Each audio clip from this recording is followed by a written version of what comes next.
కమల్ వాళ్ళ బామ్మ వాళ్ళిద్దరైతే అలా మాట్లాడుకుంటూ ఉంటారు. అక్కడికి మాట్లాడుకున్న వాళ్ళ దగ్గరికైతే చక్రవర్తి వస్తూ ఉంటారు. "నమస్కారం బాబుగారు" అంటే, "నమస్కారం అత్తయ్య" అనైతే అంటూ ఉంటారు. సరే అని చెప్పేసి ఆళ్ళిద్దరూ అలా మాట్లాడుతూ ఉంటే కమల్ అయితే అలా వాళ్ళ మామయ్య కాసి డౌట్‌గా చూస్తూ ఉంటాడు. అలా డౌట్‌గా చూస్తూ కమల్ అయితే వాళ్ళ మామయ్య దగ్గరికైతే వెళ్తూ ఉంటాడు.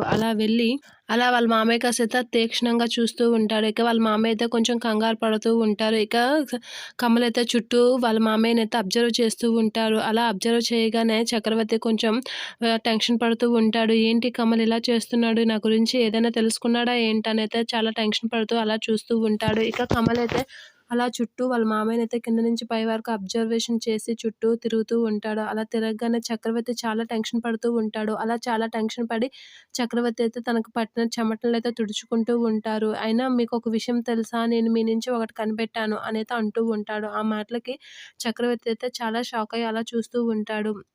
మీరు ఎవరినో ఇద్దరిని కిడ్నాప్ చేసి మర్డర్ చేశారు కదా! అందుకే అలా చేసిన వాళ్ళకి ఇలాగ చెమటలు పడతాయి. నాకు ఆ విషయం తెలుసు. నిజం చెప్పండి. మీరు నిజం ఒప్పుకోండి.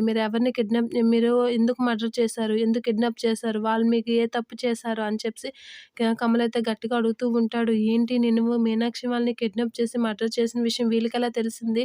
అనైతే అనుకుంటూ ఉంటారు. నాకంతా తెలుసు. నేను జేమ్స్ బాండ్‌ని. నాకు అన్ని విషయాలు తెలుసు అని చెప్పేసి కమల్ అయితే వాళ్ళ మామయ్య కాసి చూసి అంటూ ఉంటాడు. ఇక వాళ్ళ మామయ్య అయితే చాలా టెన్షన్ పడుతూ చెమటలు తుడుచుకుంటూ ఉంటారు. ఇలా మర్డర్ చేసితే కిడ్నాప్ చేసిన వాళ్ళకే చెమటలు పడతాయి అనైతే అంటూ ఉంటాడు. అలా అనగానే చక్రవర్తి చాలా టెన్షన్ పడుతూ ఉంటాడు.